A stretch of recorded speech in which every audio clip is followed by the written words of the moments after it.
ത്രിയേക ദൈവത്തിൻ്റെ തിരുനാമത്തിന് മഹത്വമുണ്ടാകട്ടെ. കർത്താവിൽ പ്രിയ സഹോദരങ്ങളെ, യാതൊരു തെറ്റും ചെയ്യാത്ത യേശുക്രിസ്തുവിനെ അതിക്രൂരമായി ക്രൂശിൽ തറച്ചു വന്ന സംഭവത്തെ ഇന്ന് ലോകമെമ്പാടും അനുസ്മരിക്കുകയാണ്. നാം കേരളത്തിൽ ഈ ദിവസത്തെ വലിയ വെള്ളിയാഴ്ചയെന്നും ദുഃഖവെള്ളിയാഴ്ചയെന്നും ഒക്കെ വിളിക്കാറുണ്ട്. ഇംഗ്ലീഷിൽ ഈ ദിവസത്തെ വിളിക്കുന്നത് ഗുഡ് ഫ്രൈഡേ എന്നാണ്, അതായത് നല്ല വെള്ളിയാഴ്ച.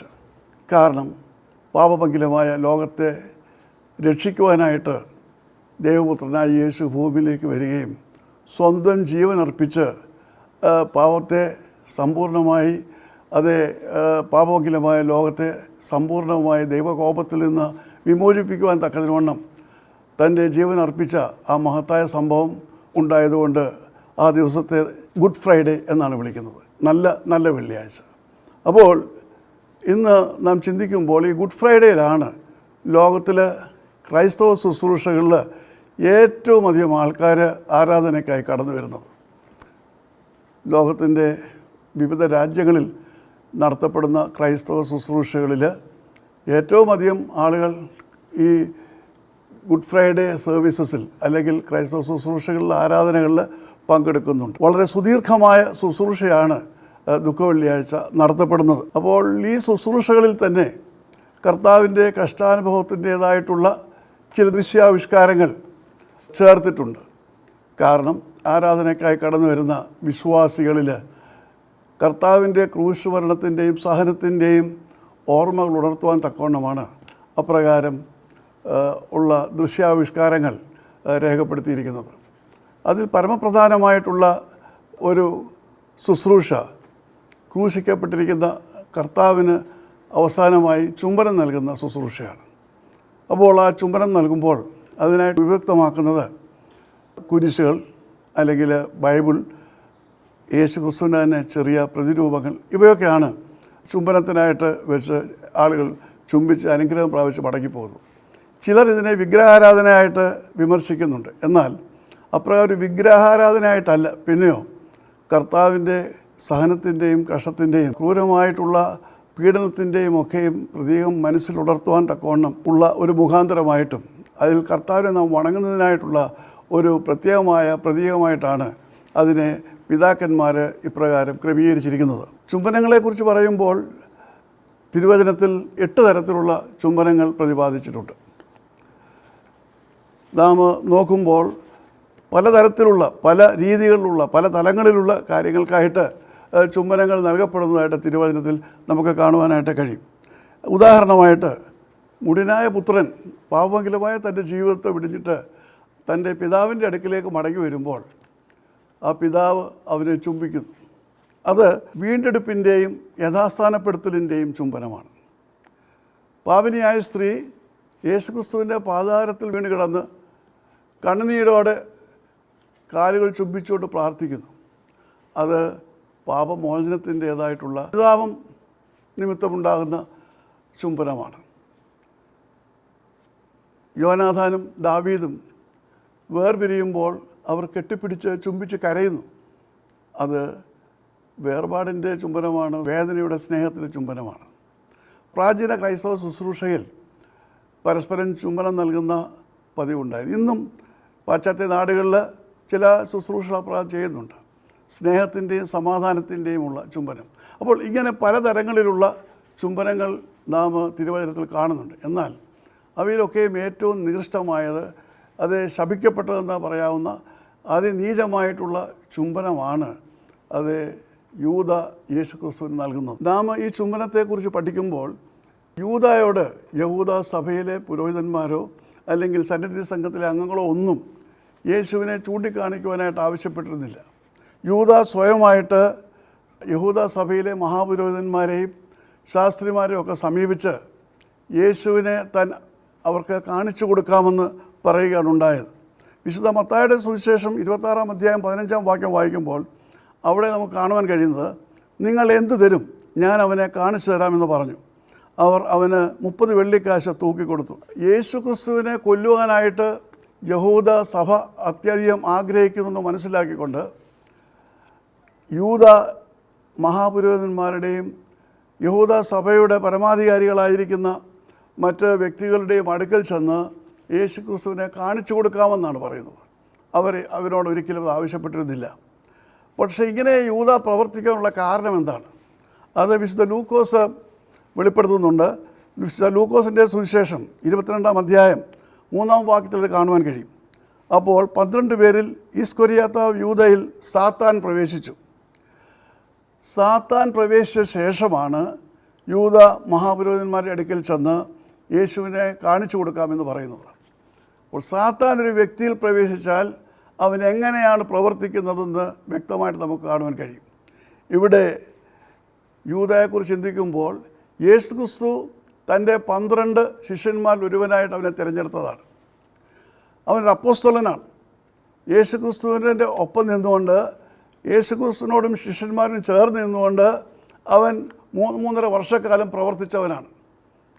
പരിശുദ്ധാത്മാവിൻ്റെ നിറവ് പ്രാപിച്ച് അവൻ രോഗികളെ സൗഖ്യമാക്കിയിട്ടുണ്ടാവും, ഭൂതങ്ങളെ പുറത്താക്കിയിട്ടുണ്ട്, അത്ഭുതങ്ങളും അടയാളങ്ങളും ഒക്കെ പ്രവർത്തിച്ചിട്ടുണ്ട്. പക്ഷേ പിശാച് അവനിൽ പ്രവേശിച്ചപ്പോൾ അവൻ്റെ ഗുരുനാഥനെ മറക്കുകയാണ്. അവൻ ദൈവത്തെ മറക്കുകയാണ്. മണിക്കൂറുകൾക്ക് മുൻപാണ് യേശു അവൻ്റെ കാൽ കഴുകിയത്. അത് കഴിഞ്ഞ ശേഷം പെസഹായുടെ ഭക്ഷണം യേശുവിൻ്റെ കയ്യിൽ നിന്നാണ് അവൻ വാങ്ങി ഭക്ഷിച്ചത്. എന്നാൽ ആ ഭക്ഷണം കഴിക്കുമ്പോൾ തന്നെ യേശു അവനോട് പറയുന്നുണ്ട്, നീ ചെയ്യാനുള്ളത് വേഗം ചെയ്യുക. യേശുവിന് അറിയാമായിരുന്നു ഇവൻ തന്നെ ഒറ്റിക്കൊടുക്കുവാൻ പോവുകയാണെന്ന്. അപ്പോൾ ആ ശിഷ്യന്മാരെല്ലാവരും കർത്താവിനോടൊപ്പം പെസഹ ഭക്ഷിച്ചുകൊണ്ടിരിക്കുമ്പോൾ തന്നെ ഇവൻ ഭക്ഷിച്ച ശേഷം വേഗം അവിടെ വിട്ടു പോവുകയാണ്.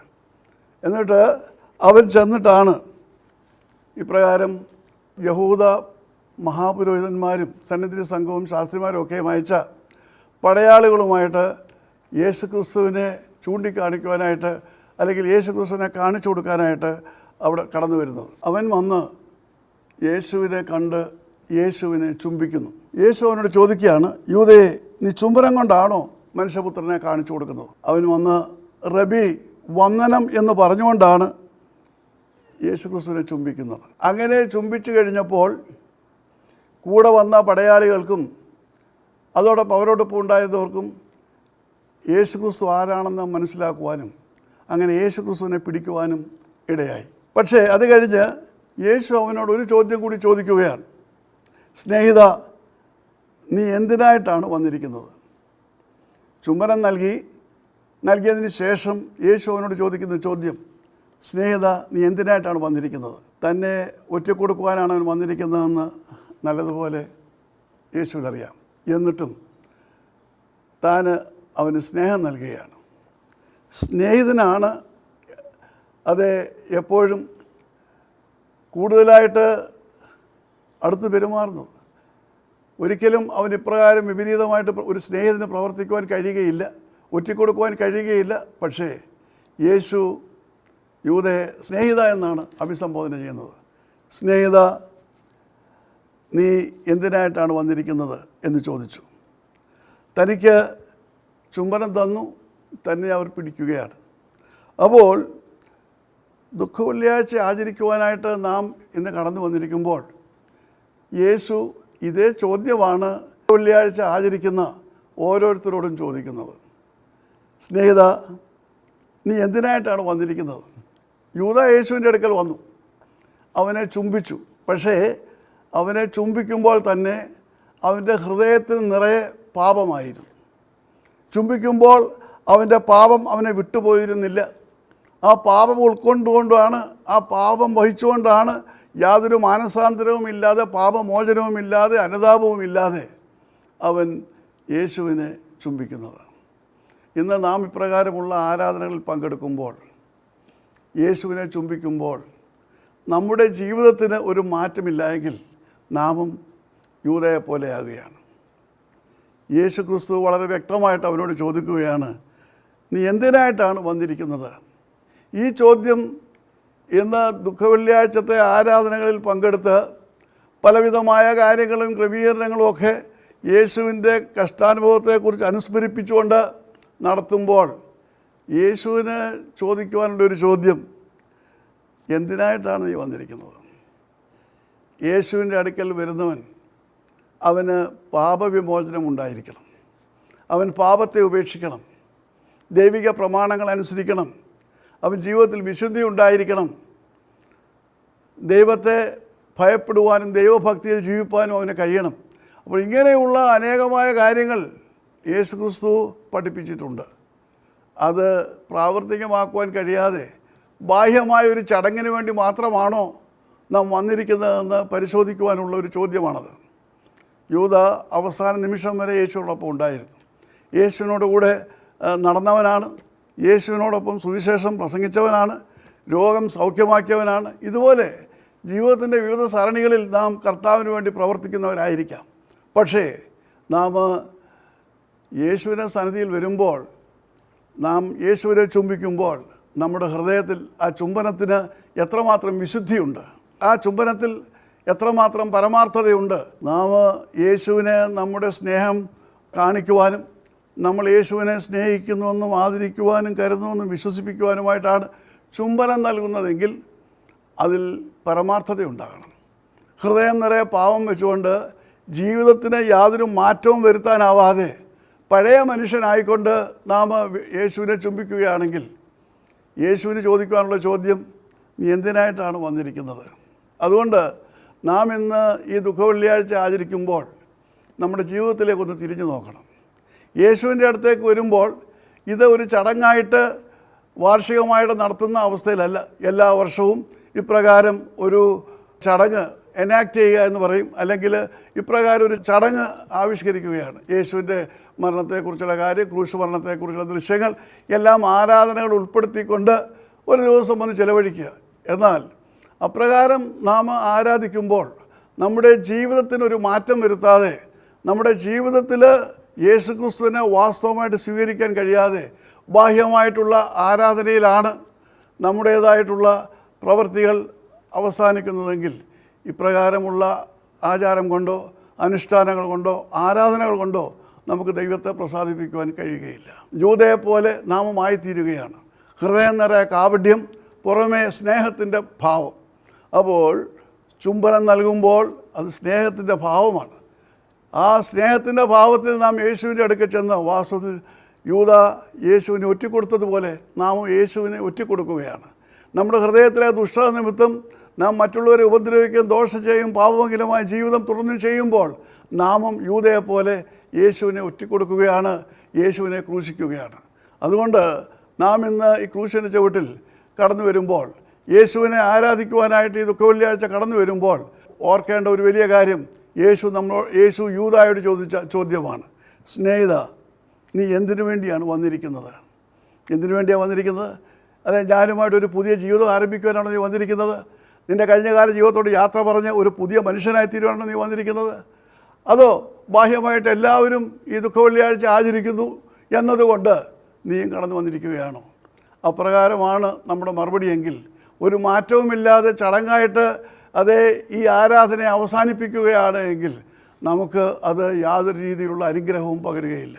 അതുകൊണ്ട് നമുക്ക് നമ്മളെ തന്നെ പരിശോധിക്കുവാനും ദൈവത്തിൻ്റെ സന്നിധിയിൽ പരമാർത്ഥ ഹൃദയത്തോടെ കടന്നു വരുവാനും പാപമംഗലമായ നമ്മുടെ ജീവിതത്തെ യേശു എന്ന കാൽവറിയിൽ ചൊരിഞ്ഞ രക്തത്താൽ കഴുകി ശുദ്ധീകരിക്കപ്പെട്ട് യേശുവിനെ വീണ്ടും രക്ഷിതാവായി സ്വീകരിച്ച് യേശുവിൻ്റെ പാതയിൽ നടക്കുവാൻ തക്കതിനുവേണം ഈ ദുഃഖവെള്ളിയാഴ്ച നാം തീരുമാനിക്കുമ്പോൾ, യേശുവിനെ സമർപ്പിക്കുമ്പോഴാണ് ഈ ദുഃഖവെള്ളിയാഴ്ച നമുക്ക് അനുഗ്രഹമായി തീരുന്നത്. അപ്രകാരം ഒരു വലിയ അനുഗ്രഹത്തിലേക്ക് നയിക്കുവാൻ തക്കതിനുവേണം ദൈവത്തിൻ്റെ പരിശുദ്ധാത്മാവ് നമ്മെ സഹായിക്കട്ടെ എന്ന് പ്രാർത്ഥിച്ചുകൊണ്ട് ഞാൻ എൻ്റെ വാക്കുകൾ ചുരുക്കുന്നു. ദൈവം നമ്മെ അനുഗ്രഹിക്കട്ടെ.